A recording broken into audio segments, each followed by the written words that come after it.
I've gathered my audience for my speech on the legalization of marijuana and therefore the subsequent legalization of medical marijuana. Putting it on me. All right. So, the legalization of marijuana has been a hot topic in many debates, especially during the political season. And just throw a couple facts at y'all. According to drugwarfacts.com, in 2008, an estimated 11,773 people had died in car crashes involving a driver with an illegal blood alcohol content level of 0.08 or greater. These deaths constitute 31.6% of the 37,261 total traffic fatalities in 2008.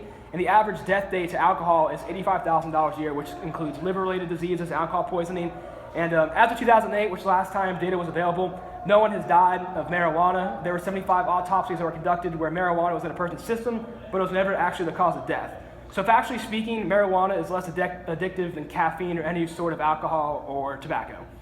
And my thesis statement is that the legalization of marijuana can have positive residual effects for the user, more so than the alcohol or smoking cigarettes.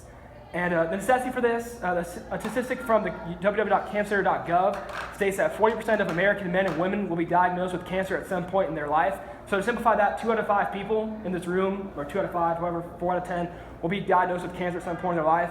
And from ProMed.com, which is a trusted source on medical marijuana, it can treat cancer cells as well as stuff with as well as side effects with inflammation and glaucoma and depression, and it seizes and prevents cancer from spreading. And the only reason that it's really kind of hit a jam here in the States is that a lot of the tests have been on small scale subjects to a large scale, so it's really hard to deviate results in that aspect. And from the National Conference of Legislators, there are 25 states that currently allow medical marijuana use in this country. And just a little local fact, in December 2015, Governor Nathan Deal legalized medical marijuana in the state of Georgia, but not actual medical marijuana. It's cannabis oils, which is used to treat, like I said, glaucoma, depression, and all sorts of other simple medical disabilities. And there are 2 obstacles that are kind of going on right now in Georgia. The first one is that it's the oil form. You can only acquire up to 20 ounces of it, and you need a prescription. And the other obstacle is that it's not really found in Georgia. You have to go to Colorado or dispensaries in Seattle to get it. So it's kind of a battle to get it. And here are my visual keys. Y'all just pass them around. It's a chart of cannabis, and here's the dosage rate for the cannabis oils. Y'all can just throw that to your left, Mr. Gregg. And the first one that I'm showing y'all is the types of cannabis oils that are available in Georgia and the things that it treats.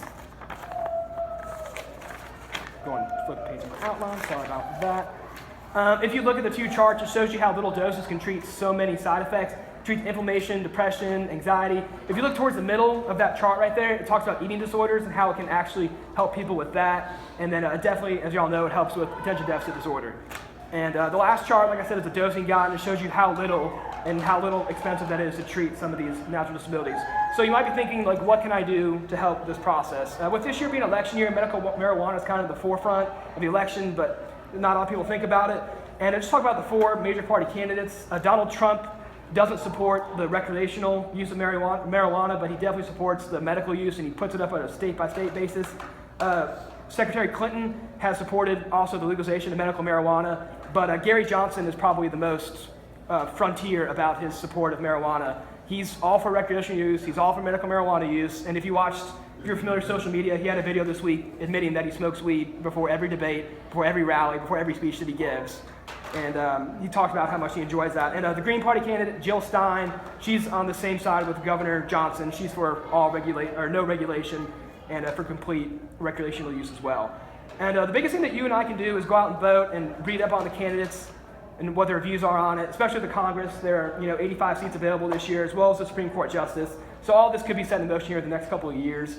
And as shown throughout this presentation, we talked about how it is not very dangerous to people. Anything in moderation is completely fine. It's less addictive than caffeine, far less dangerous than alcohol, nowhere near as harmful as tobacco for lungs. It doesn't feature, tar or chemicals. It's all natural as a rule. And many of our forefathers have smoked marijuana. George Washington had his own marijuana in his backyard. Barack Obama's had pictures taken. Ronald Reagan's admitted to it. Jimmy Carter, George Bush, the list can go on and on. And if these political leaders in our country can see its importance, then we probably should too. And another thing, especially being an election year, is the economic value that it can have on this country. Take Colorado, the first state to really put a charge in legalization of marijuana. It is the fastest growing economy in Colorado that the U.S. has ever seen since this has happened. And it's taken over $53 million in taxes from the government. So with that being said, I think Georgia should legalize marijuana as well as the rest of the country. Thank y'all for your time. Thank you so much. You can see we're all working. Thank y'all. Thank you.